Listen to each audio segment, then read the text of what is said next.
Hello, this is going to be a short one, and like I said in several of the last videos that were not short videos, but I'm going to try to make this one a short video. Also, I am not turning off the air transfer unit in my office while I'm recording this, so let me know if the audio quality is worse in this one than previous ones, if you've paid attention to that. I don't know. I can hear it. I don't know if you can hear it. Hopefully, when I'm talking, the proximity of the microphone to my face is making up for the background noise in the room. Okay, so 40 seconds in, gotta hurry up. No, I don't have a deadline, but short video. Use versus abuse. We talk about substance use. Well, so the proper terminology I get, well, proper, according to the manual, to the books, to the medical industry, it's substance use disorder. That's the proper term. So we talk about use, not abuse, or misuse seems to be more appropriate nowadays than abuse. But it used to be substance abuse, and it often still is. And so they all go around. They're all kind of synonymous, I guess you could say.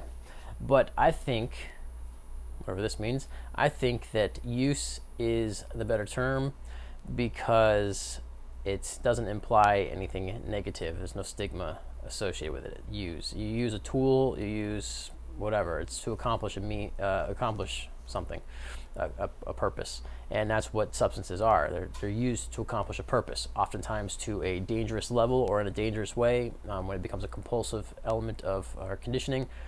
And so that's what we want to get away from. But it remains use. It's not abuse.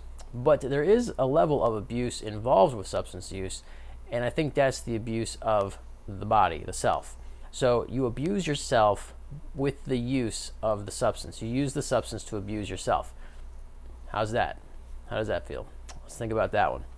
Because you can't abuse a substance. To abuse a substance would require that substance to become a victim, and the substance cannot become a victim because it's inert. It's not. I don't know. I guess technically it's not inert, but it's not active. It's not living. Well, maybe it once was. It does not seem to be sentient. My philosophies are all over the place, and so I'm not really dialed in on anything right now specifically, so I'm not willing to say that any molecule of anything isn't sentient 100%, but I think, pretty sure that a lot of these substances we're talking about, and alcohol, these are inert, not inert, meaning, because that would mean it doesn't have any effect or impact, but it does.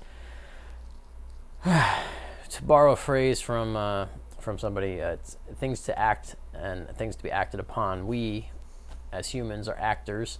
Animals are actors. Plants are actors. Living beings, sentient beings, are actors, and then other things are not.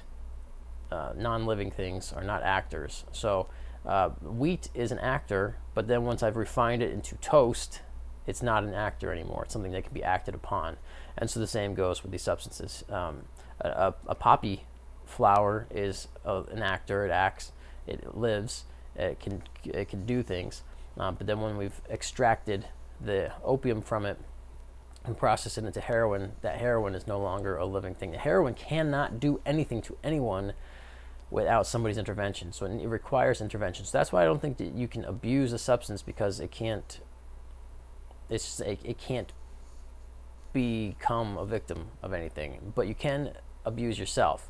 And so there's just some language change that I think can be useful as so whether it matters or not, a lot of the stuff, a lot of language, political correctness, and all these kind of things, we talk about, does this word have meaning, or do these words have intrinsic meaning, or is it just what we put behind it? So like swearing and stuff like that, these words don't really mean anything until you put something into it, some intention behind it. The word itself can't do a thing to anybody unless you throw it at somebody angrily. But I could throw anything at you angrily, and then it takes on a different meaning.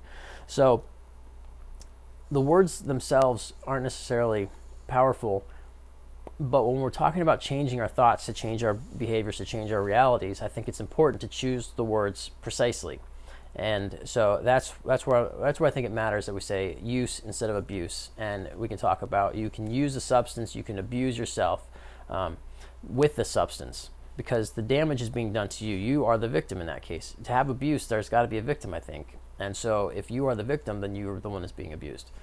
So that's the difference between substance use and substance abuse. I don't think substance abuse exists.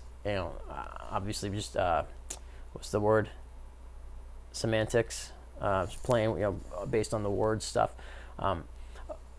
But really, it doesn't matter except for the fact that if we can change our language, that helps in our changing our thoughts, and that can help to break down some of these compulsive patterns and conditioning. And that's the end goal, is to break the conditioning. So 5.5 minutes, whatever. Short compared to the other ones, but longer than I thought it would be.